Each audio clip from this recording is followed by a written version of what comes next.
राम राम बहन भाइयों माताओं, ज्ञान कहानी 99 में आप सबका स्वागत है। आज फागुन कृष्ण पक्ष की पंचमी बार सोमवार, इसके ऊपर मैं आपको नारद ऋषि और भगवान भगत की कहानी कहूँगी। दृढ़ उद्देश्य से कितना लाभ होता है तय है। एक भगत इमली के वृक्ष के नीचे बैठकर भगवान का भजन कर रहा था। एक दिन वह नारद जी महाराज आ गए। उस भक्त ने नारद जी से कहा कि आप इतनी कृपा करके बताओ कि जब भगवान के पास जाए तब उनसे पूछ ले कि वे मुझे कब मिलेंगे। नारद जी भगवान के पास गए और पूछा कि अमुक स्थान पर एक भगत इमली के वृक्ष के नीचे बैठा है और भजन कर रहा है, उसको आप कब मिलेंगे। भगवान ने कहा, उस वृक्ष के जितने पत्ते हैं उतने जन्मों के बाद मिलूंगा। ऐसा सुनकर नारद जी उदास हो गए। वे उस भगत के पास गए गए पर उससे कुछ कहा नहीं। भगत ने प्रार्थना की कि भगवान ने क्या कहा तो दो। नारद जी बोले कि तुम सुनोगे तो हताश हो जाओगे। जब भगत ने बहुत आग्रह किया तब नारद जी बोले कि इस वृक्ष के जितने पत्ते हैं उतने जन्मों के बाद भगवान की प्राप्ति होगी। भगत ने उत्सुकता से पूछा कि क्या भगवान ने खुद ऐसा कहा है। नारद जी ने कहा कि हाँ, खुद भगवान ने कहा है। ये सुनकर वह भगत खुशी से नाचने लगा। भगवान मेरे को मिलेंगे मिलेंगे मिलेंगे, क्योंकि भगवान के वचन झूठे नहीं हो सकते। इतने ही में ही भगवान वहाँ प्रकट हो गए। नारद जी ने देखा तो उनको बड़ा आश्चर्य हुआ। वे भगवान से बोले कि महाराज, अगर यही बात थी तो मेरे को झूठा क्यों कहलाया। आपको जल्दी मिलना था तो जल्दी मिल जाते। मेरे से तो कहा था कि इतने जन्मों के बाद मिलूंगा और आप अभी आ गए। भगवान ने कहा कि नारद, जब तुमने इसके विषय में पूछा था तब ये जिस चाल से भजन कर रहा था उस चाल से तो इसको इतने जन्म लगते, परंतु अब तो इसकी चाल ही बदल गई। ये तो भगवान को मिलेंगे मिलेंगे इस बात पर मस्ती से नाचने लग गया।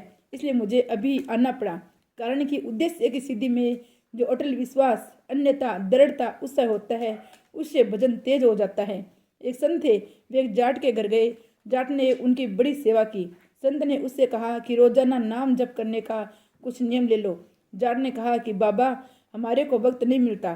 संत ने कहा कि अच्छा, रोजाना एक बार ठाकुर जी की मूर्ति का दर्शन कर आया करो। जाट ने कहा कि मैं तो खेत में रह जाता हूँ, ठाकुर जी की मूर्ति गांव के मंदिर में है, कैसे करूँ। संत ने उसको कई साधन बताए कि वह कुछ न कुछ नियम ले ले, पर वह यही कहता रहा कि मेरे से ये बनेगा नहीं। मैं खेत में काम करूँ या माला लेकर जाप करूँ, इतने समय मेरे पास कहाँ है। बाल बच्चों का पालन पोषण करना है। तुम्हारे जैसे बाबा जी थोड़ी हूँ कि बैठकर भजन करूँ। संत ने कहा कि अच्छा, तो तू क्या कर सकता है। जाट बोला कि हमारे पड़ोस में एक कुम्हार रहता है, उसके साथ मेरी मित्रता है। खेत भी पास पास में है और घर भी पास पास में है।